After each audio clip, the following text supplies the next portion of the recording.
Esta semana, un grupo antipandillas del gobierno de Estados Unidos llegó a Guatemala. Es la Fuerza de Tarea Conjunta Vulcan del FBI, cuyo trabajo en Centroamérica se concentró en la Mara Salvatrucha, pero que ahora incluye también al Barrio 18.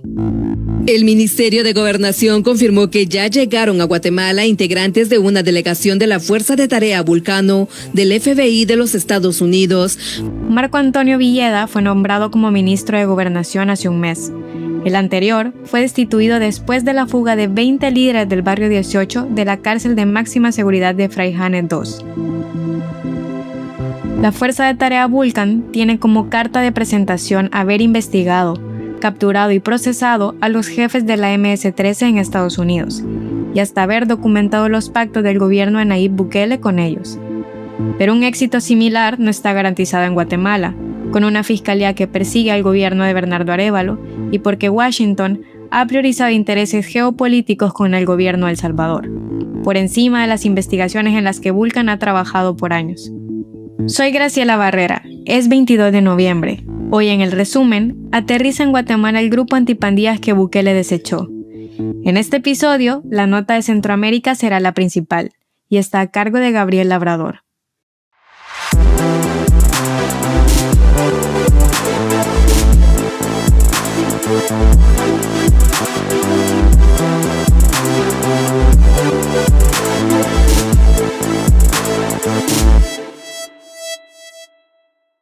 Soy Carlos Dada, director de El Faro.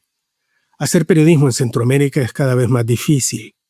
Trabajamos bajo acosos, amenazas y detenciones arbitrarias por parte de regímenes que necesitan ocultar su corrupción, sus abusos de poder y sus pactos mafiosos. Informarte con El Faro es gratis. Hacer El Faro no. Demanda muchos recursos. Si nuestro trabajo te parece importante, ayúdanos a seguirlo haciendo. Unite como suscriptor en nuestro programa de excavación ciudadana. Ingresa a apoya.elfaro.net. Gracias. El presidente Arévalo heredó un país donde las pandillas son un actor central de la violencia y del crimen organizado. Además, llegó con la promesa de recuperar instituciones cooptadas por una élite política conocida en Guatemala como el Pacto de Corruptos. Después de la crisis de seguridad por la fuga de los líderes del Barrio 18, Arévalo requiere mostrar una respuesta propia. Por eso el 10 de noviembre, casi un mes después de que se confirmó la fuga, Arévalo sancionó una ley antipandillas que declaró terroristas a la MS-13 y al Barrio 18, endureció las penas por extorsión y por pertenecer a estas estructuras y prometió una cárcel de máxima seguridad exclusiva para pandilleros. En febrero y septiembre de este año, Estados Unidos declaró como organizaciones terroristas transnacionales a la MS-13 y el Barrio 18 respectivamente. El lunes 17 de noviembre, Arévalo anunció como segundo pilar de su respuesta la llegada de la Fuerza de Tarea Vulcan. El equipo Vulcano estimamos que estará llegando esta semana a Guatemala. Su llegada se retrasó en virtud del cierre de la administración norteamericana por el impasse que tenían en el Congreso de los Estados Unidos de América. Una vez superado ese impasse, estarán llegando, y entiendo que estarán llegando en los realmente próximos días ya para integrarse al esfuerzo antipandillas. En los días siguientes, la Embajada de Estados Unidos publicó en Facebook una foto de la reunión entre delegados de Vulcan y el Ministerio de Gobernación, y en la descripción reforzó el mensaje. No solo habló de llevar ante la justicia a los fugados de Fraijanes II, sino también de apoyar las investigaciones contra miembros de la MS-13 y del Barrio 18. El ministro Villeda ha dicho que su combate a las pandillas en Guatemala se diferenciará de la estrategia usada por Bukele en El Salvador, donde, según dijo, no se respetan las garantías legales mínimas. Este es el ministro Villeda el 12 de noviembre en una rueda de prensa. Pero es que eso no puede comparar la situación de El Salvador con la de Guatemala, porque en El Salvador se mantiene en un estado de excepción donde hay muchas personas que hoy por hoy, 2-3 años después, no han comparecido nunca ante un juez. Nosotros no podemos comparar esa situación con la nuestra, porque nosotros sí tenemos esa obligación de respetar el debido proceso, de hacer comparecer a las personas ante un juez y presentar la evidencia que determine si esta persona ha cometido un hecho delictivo o no. Pero no basta con mandar agentes y fiscales desde Washington. Hace falta un sistema de justicia fuerte y no es el caso de Guatemala, según Ana María Méndez, directora para Centroamérica de WOLA, la oficina en Washington para Latinoamérica. El caso de Guatemala se tiene una fiscalía, un ministerio público en donde por los últimos 8 años se ha dedicado a hacer lo contrario, a desarticular casos importantes de corrupción a gran escala, a desestimar casos de mucho impacto sobre crimen organizado y narcotráfico. Entonces la pregunta acá es ¿en quién estaría confiando Estados Unidos también? ¿No? Un poco. Entiendo y pues es evidente que la administración de Bernardo Arévalo tiene un enfoque democrático, es distinto y creo que de ese lado al menos de la Policía Nacional y el Ministerio de Gobernación podría haber una gran colaboración, pero va a haber una limitante grande que es el sistema de justicia, el Ministerio Público. Otras dudas tienen que ver con un viraje en Washington. En junio, en El Faro, reportamos que Bukele consiguió que Trump desechara el trabajo de la Fuerza de Tarea, que permitió la captura de 9 líderes de la MS-13 procesados en Nueva York por homicidios y otros delitos graves. El fiscal federal John Durham le pidió a la Corte del Distrito Oeste de Nueva York que retirara los cargos contra uno de esos 9 pandilleros, César Antonio López Larios, conocido como Greñas. Lo justificó con que existían razones geopolíticas y de seguridad nacional que pesaban más que llevar a este pandillero ante la justicia por los delitos que se le atribuían. Durham pidió lo mismo para Vladimir Arévalo Chávez, alias Vampiro, quien aún pelea su no deportación.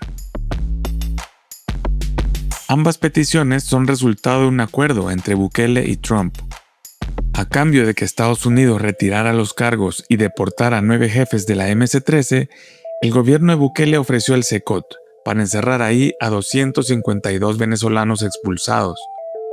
ProPublica reveló que la administración Trump ya pagó $4.76 millones por ese acuerdo. The Washington Post, en otro reportaje, reveló que el secretario de Estado Marco Rubio ofreció a Bukele romper los acuerdos de cooperación con 3 de esos líderes de la MS-13, con tal de que El Salvador aceptara recibir a los venezolanos en el SECOT. Ese riesgo político también existe para Guatemala. El trabajo que hizo la Fuerza de Tarea en El Salvador en su momento fue de suma importancia para exponer corrupción a gran escala, lo cual llevó incluso a sanciones severas, que son las sanciones financieras bajo la ley Magnitsky. Ahora, eso tuvo un giro enorme a partir de lo que tú mencionas de los casos en Nueva York sobre estos líderes de las maras y pandillas. Entonces yo creo que ahora se va a poner a prueba esto, ¿no? Se va a poner a prueba y ver hasta dónde pues Estados Unidos es coherente o no con la lucha contra la violencia y el crimen que generan las maras y las pandillas, ¿verdad?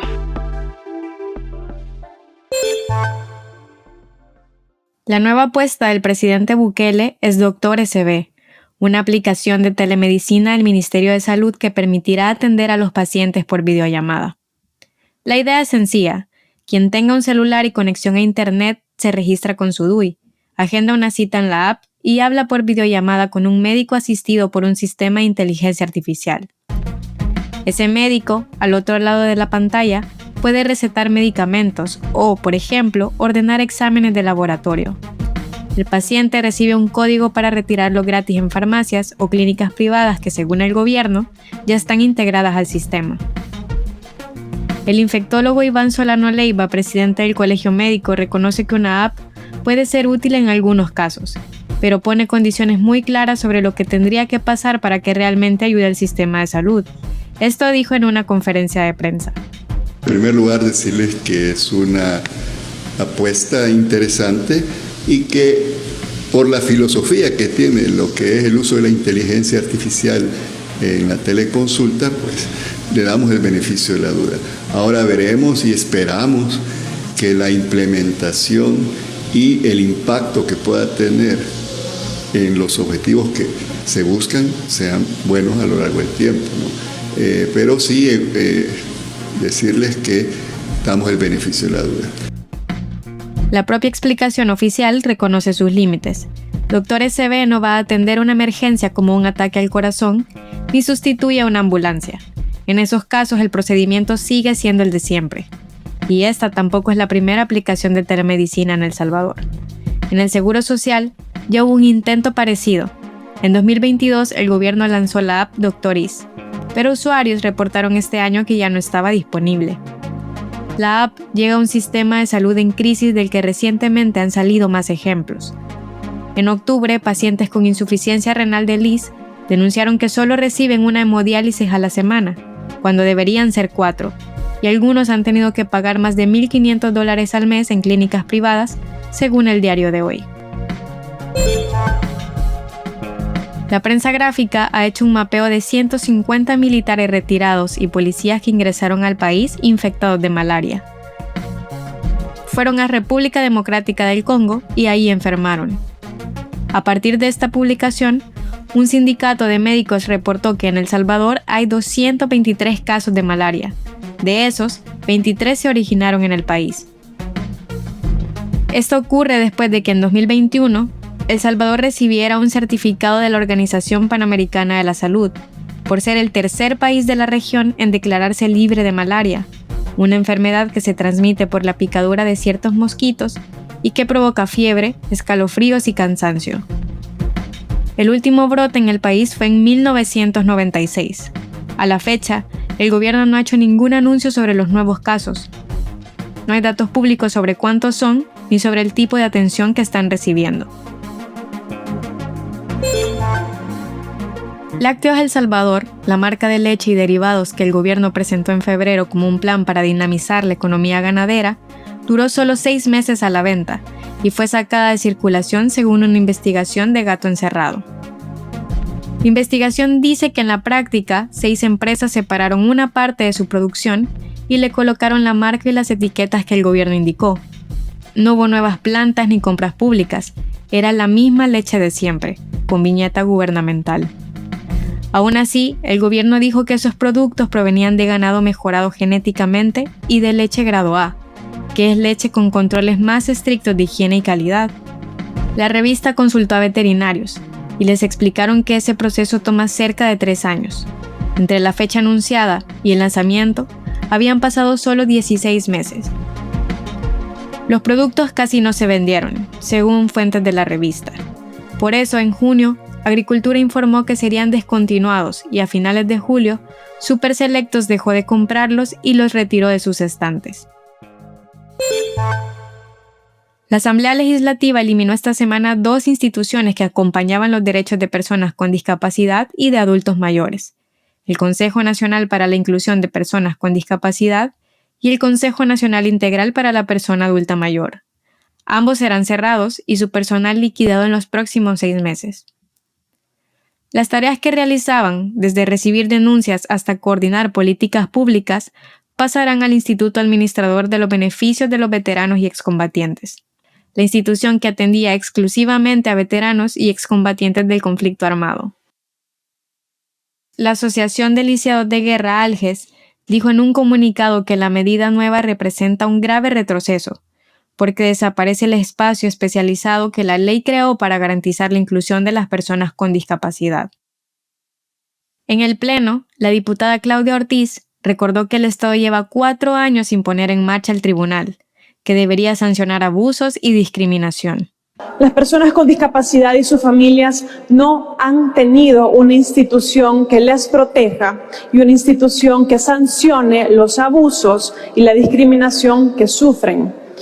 La excusa para no crear el tribunal sancionador ha sido que se estaba trabajando en una mejor ley, que se estaba trabajando en reformas, esperando que la institucionalidad se fortaleciera con esas reformas. Pero súbitamente esa reforma, que era supuestamente para mejorar la institucionalidad, que ya estaba bajo la administración de ustedes, esa reforma quedó súbitamente en pausa y nunca se retomó.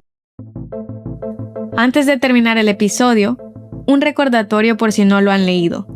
ya está disponible la edición de noviembre del Faro Mensual, con investigaciones, crónicas y entrevistas como el caso del agente de la PNC que confesó 97 homicidios, la historia de la bailarina checa convertida en proveedora millonaria del gobierno y la conversación de Carlos Dada con José Carlos Zamora sobre el encarcelamiento de su padre. Para ver la edición completa, ingresa a elfaro.net. Aquí termina el episodio de hoy del Resumen, un podcast original del Faro Audio. Suscríbete en Spotify, Apple Podcasts o iHeartRadio. Este episodio fue editado por Nelson Rauda. El arte de portada es de Daniel Reyes. La producción de sonido y música es de Omnium.